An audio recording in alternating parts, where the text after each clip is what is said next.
नमस्कार, आप देख रहे हैं विराट 24 न्यूज। मैं आपके साथ जया। निर्वाचन आयोग ने 2023 विधानसभा चुनाव की तिथियां घोषित कर दी हैं। साथ ही आचार संहिता लागू हो गई, जिसके बाद सभी जिला कलेक्टर अपने अपने जिलों में पत्रकारों से रूबरू होते हुए निष्पक्ष चुनाव कराने के साथ साथ चुनाव आयोग के नियमों का पालन करवाने की जानकारी दी। इसी कड़ी में रीवा कलेक्टर प्रतिभा पाल ने कलेक्ट्रेट सभागार में पत्रकारों से रूबरू होते हुए जानकारी दी है। आपको बता दें कि रीवा जिले में 8 विधानसभा क्षेत्र हैं, जिसमें 68 सिरमौर, 69 सिमरिया, 70 त्योंथर, 71 मऊगंज, 72 देवतलाव, 73 मनगवा, 74 रीवा और 75 गुड़ शामिल हैं। आपको बता दें कि सिरमौर में 243 पोलिंग बूथ बनाए गए हैं, जबकि सिमरिया में 241, त्योंथर में 231, मऊगंज में 251, देवतलाव में 267, मनगवा में 281, रीवा में 244 व गुड़ में 256 पोलिंग बूथ बनाए गए हैं। इसी तरह से रीवा जिले में 2014 पोलिंग बूथ बनाए गए हैं। आपको यह भी बता दें कि रीवा जिले में 18,35,130 वोटर है, जिनमें से 9,58,545 पुरुष व 8,76,560 महिलाएं व 25 थर्ड जेंडर के मतदाता अपने मताधिकार का प्रयोग करेंगे। आइए आपको सुनाते हैं 17 नवंबर को होने वाले चुनाव और 3 दिसंबर को होने वाली मतगणना के संबंध में कलेक्टर प्रतिभा पाल ने क्या जानकारी दी है।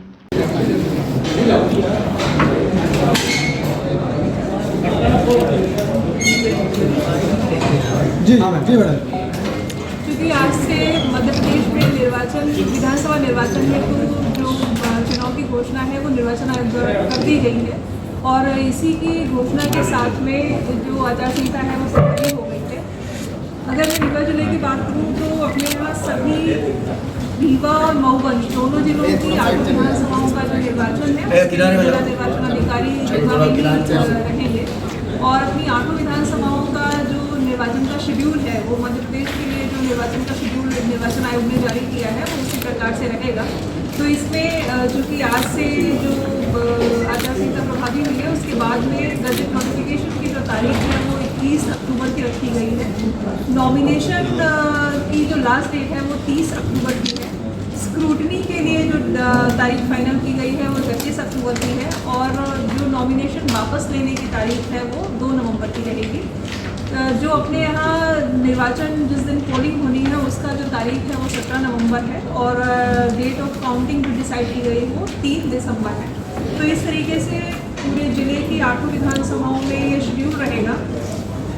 आगे आने वाले जो निर्वाचन है यदि हम लोग उसकी तैयारियों पर बात करें तो रीवा जिले में 8 विधानसभाएँ आप सभी लोग जानते हैं और अपनी पॉपुलेशन बनाए गए हैं और इसमें लगभग 2,20,000 मतदाता इस निर्वाचन में भाग लेंगे। इसी प्रकार से 69 नंबर सिमरिया विधानसभा में 241 मतदान केंद्र हैं और जिसमें 2,25,000 से अधिक मतदाता निर्वाचन की प्रक्रिया में भाग लेंगे। इसी प्रकार से 70 नंबर विधानसभा त्योंथर में 231 मतदान केंद्र बनाए गए हैं जिसमें 2,16,000 मतदाता रहेंगे। मऊगंज में 2,251 पोलिंग स्टेशन बनाए गए हैं जिसमें अपने 2,27,000 मतदाता रहेंगे। देवतला विधानसभा 267 मतदान केंद्र रहेंगे इसमें और लगभग 2,44,000 मतदाता निर्वाचन की पूरी प्रक्रिया से जुड़ेंगे। इसी प्रकार मनगवा में 281 मतदान केंद्र बनाए गए हैं और यहाँ जो मतदाताओं की संख्या है वो 2,48,000 रहेगी। रीवा विधानसभा में 244 मतदान केंद्र हैं और यहाँ पर 2,19,000 से अधिक मतदाता निर्वाचन प्रक्रिया में भाग लेंगे। गुड़ विधानसभा में अपने यहाँ 256 मतदान केंद्र हैं और इसमें 2,32,000 मतदाता पूरे निर्वाचन की प्रक्रिया से जुड़ेंगे। तो इस दौरान की जो गतिविधियाँ हैं, तैयारियाँ हैं, मतदान केंद्रों की जो AML एश्योर्ड मिनिमम फैसिलिटीज़ हम लोग मतदाताओं के लिए उपलब्ध कराते हैं उनकी प्रथम दृष्टया और प्राथमिक तैयारियाँ लगभग सभी जगह पूरी हो चुकी हैं।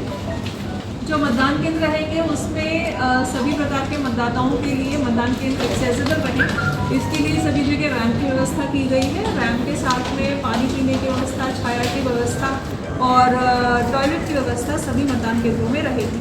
इसी प्रकार से जो मतदान केंद्रों के बाद में जो सबसे पहले चुनाव की तैयारियों में हम लोग अपनी वोटर लिस्ट की जो बात करते हैं तो पूरे स्पेशल समरी डिवीजन में रीवा जिले ने इस बार स्वीप की एक्टिविटीज़ करते हुए महिला मतदाताओं के जो नाम है उनकी संख्या इस बार के जो वोटर लिस्ट है उसमें अधिक जुड़ी है और इसमें सभी BLOs ने बहुत अच्छा काम किया है।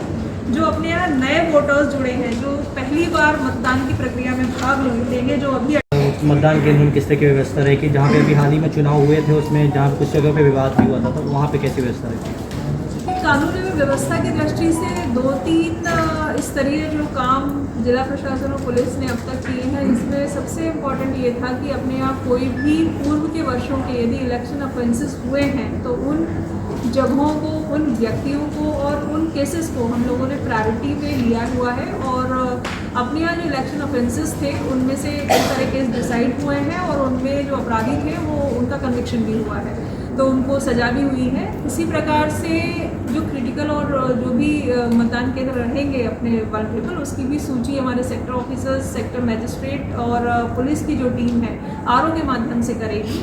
इसके अलावा चुनाव को ध्यान में रखते हुए जो अपने यहाँ प्रिवेंटिव डिटेंशन की कार्रवाइयाँ होनी थी, यानी जो पूर्व से ऐसे लोग जो ऐसा लगता है कि चुनाव के वक्त में कोई ऐसी अशांति फैलाएंगे, उनके खिलाफ हम लोगों ने लगातार लगभग 9000 से अधिक ऐसे लोग हैं पूरे जिले भर में जिनके खिलाफ 107, 16 और 110 की कार्रवाइयाँ की गई हैं, जिलावदर की कार्रवाइयाँ की गई हैं, रासुका की कार्रवाइयाँ की गई हैं। साथ ही जो चुनाव को देखते हुए अपने दोनों जो मेजर NH है, अपने इलाहाबाद प्रयागराज की तरफ जाने वाला जो अपना वहाँ चेक पोस्ट अपने चालू हो गए हैं और आज से वो और प्रभावी हो जाएंगे। इसी प्रकार से हनुमाना की ओर जाने वाले, मिर्जापुर को जाने वाले NH पर भी अपने चेक पोस्ट लगा दिए गए हैं। और इस बार के चेक पोस्ट इस दृष्टि से और महत्वपूर्ण हो जाते हैं कि ये न सिर्फ पुलिस की चेक पोस्ट होंगे बल्कि ये इंटीग्रेटेड चेक पोस्ट होंगे। इसमें हमारी एक्साइज की टीम है, RTO की टीम है, फॉरेस्ट की टीम भी है और GST के भी कुछ अधिकारियों को इसमें लगाया गया है। तो एक तरीके से ये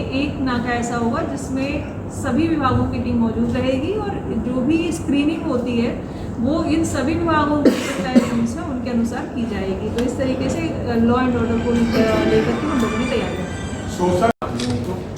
हमारी तरफ से भी जो हमारे हिस्से का काम है पुलिस का, इसकी तैयारी, फोर्स का डिप्लॉयमेंट और उसके चार्ट, ये सभी चीज़ें तैयार कर ली गई हैं। वल्नरेबिलिटी कहाँ पे है और वहाँ पे क्या लगना है, जो आयोग के निर्देश आदेश हैं उसके तहत उसकी तैयारी पूरी हो चुकी है। और जो समय समय पे आगे होना है उसके लिए भी पुलिस पूरी तरीके से तैयार है।